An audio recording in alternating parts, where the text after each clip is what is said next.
जय हिंद दोस्तों, I hope आप सब ठीक होंगे। लेकिन इस वक्त अनाज का कटोरा कहे जाने वाला पंजाब बहुत बड़े संकट से जूझ रहा है।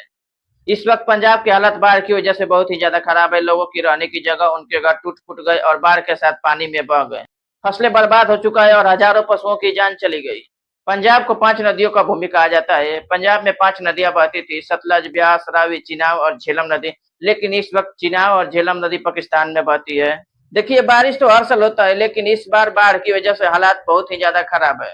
अत्यधिक बाढ़ की वजह से सतलुज, ब्यास और रावी नदी का जल स्तर बहुत ज्यादा बढ़ गया, जिसके कारण पंजाब के कई जिले बाढ़ के चपेट में आ गए।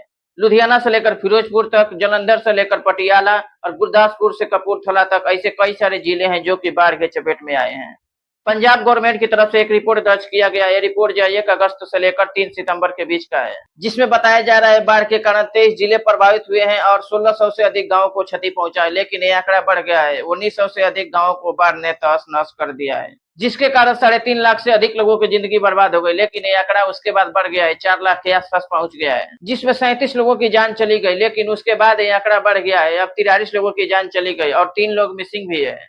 अत्यधिक पानी की वजह से सब कुछ डूब गया, जिसमें फसलें भी बर्बाद हो गई। लगभग 1,75,000 से ज्यादा हेक्टेयर जमीन का फसल बर्बाद हो गया।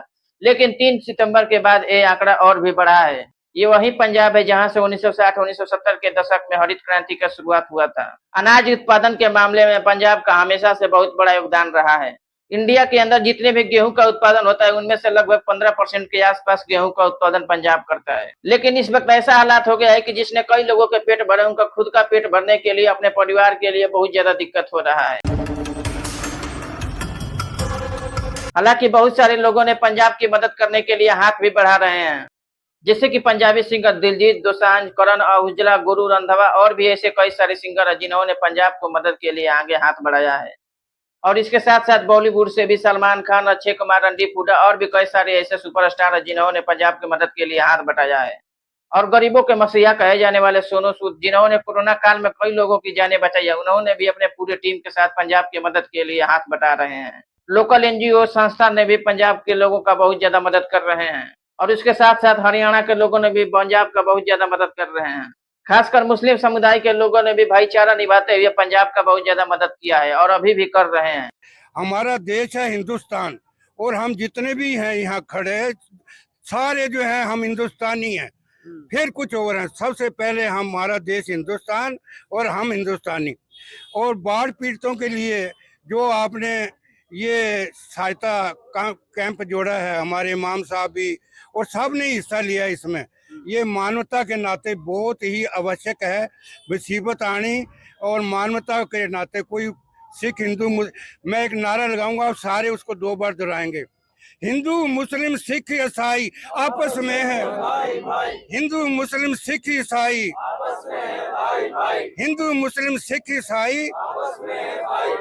हम हिंदुस्तान में जो हैं सब एक सांप्रदायिक देश है और हम लोगों को मिलकर रहना चाहिए। आपस में हिंदू मुस्लिम करके एक दूसरे को बांटना नहीं चाहिए। और मैं पॉलिटिक्स पार्टियों को कहना चाहूंगा कि हम लोगों को बांटे ना, क्योंकि अगर हम लोग बटेंगे तो इसमें हमारा ही देश का नुकसान है। हालांकि ये सारा काम गवर्नमेंट को करना चाहिए था, लेकिन क्या करें, मोदी सरकार इसको लेकर कुछ भी नहीं कर रहा है।